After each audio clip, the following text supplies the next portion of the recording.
Assalamualaikum warahmatullahi wabarakatuh.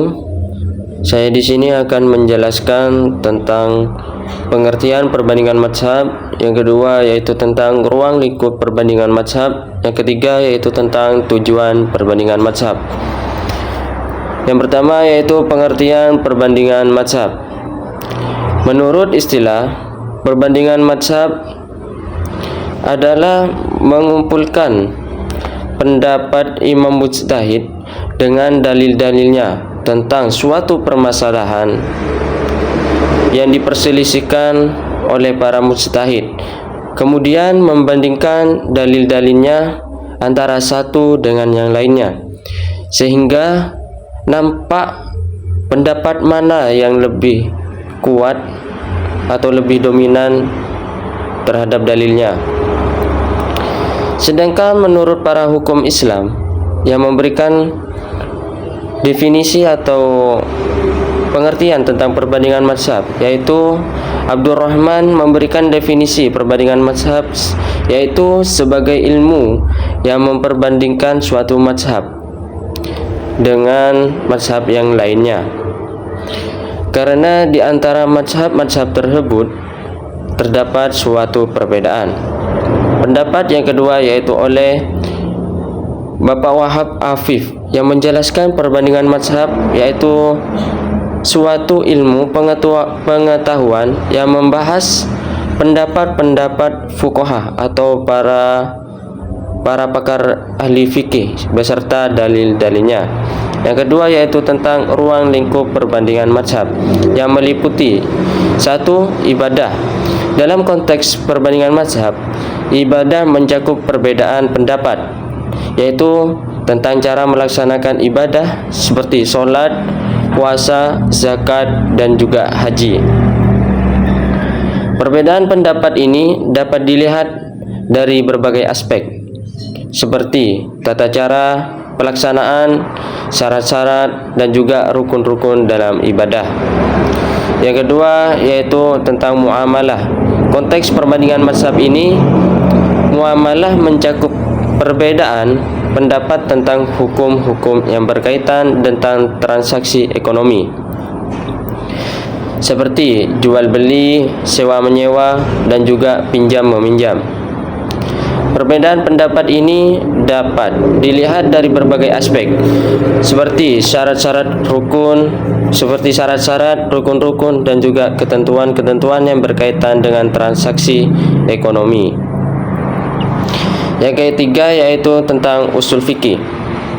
Dalam konteks ini, perbandingan mazhab mencakup perbedaan pendapat tentang sumber hukum, seperti halnya Al-Quran, Sunnah, ijma' dan juga qiyas. Perbedaan pendapat dapat dilihat dari berbagai aspek,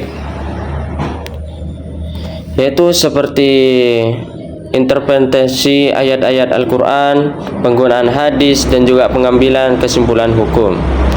Yang keempat yaitu nikah dan keluarga.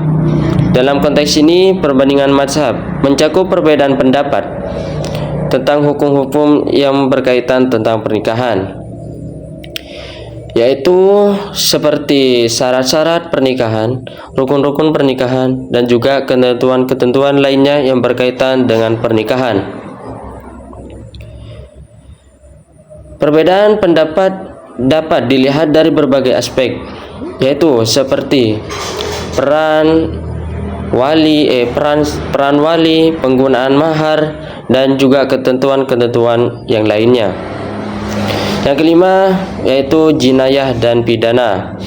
Dalam konteks ini, perbandingan mazhab mencakup perbedaan pendapat tentang hukum-hukum yang berkaitan dengan kejahatan dan juga pidana, yaitu seperti hukuman bagi pelaku kejahatan, seperti syarat-syarat untuk menjatuhkan hukuman, dan juga ketentuan-ketentuan lainnya yang berkaitan dengan jinayah dan juga pidana.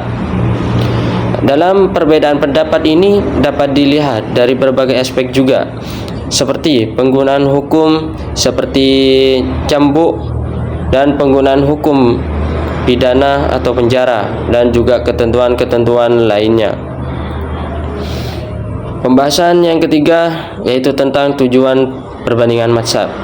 Tujuan perbandingan mazhab yang utama yaitu memiliki tujuan untuk memahami keberagaman hukum Islam yang muncul akibat perbedaan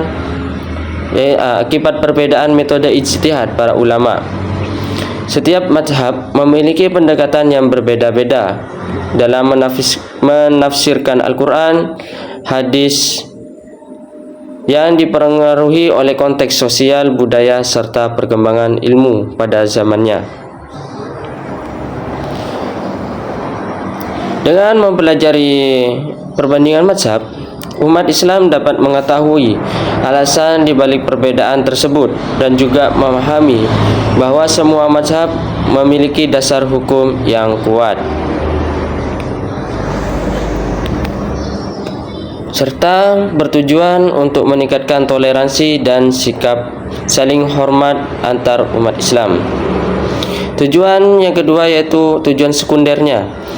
Perbandingan mazhab membantu mengembangkan ilmu fikih dan juga usul fikih dengan memahami berbagai metode ijtihad. Seseorang dapat memperluas wawasan dalam bidang hukum Islam dan tidak hanya terpaku pada satu mazhab saja. Hal ini sangat bermanfaat bagi akademis, ulama maupun masyarakat umum dalam memahami Islam secara lebih komprehensif.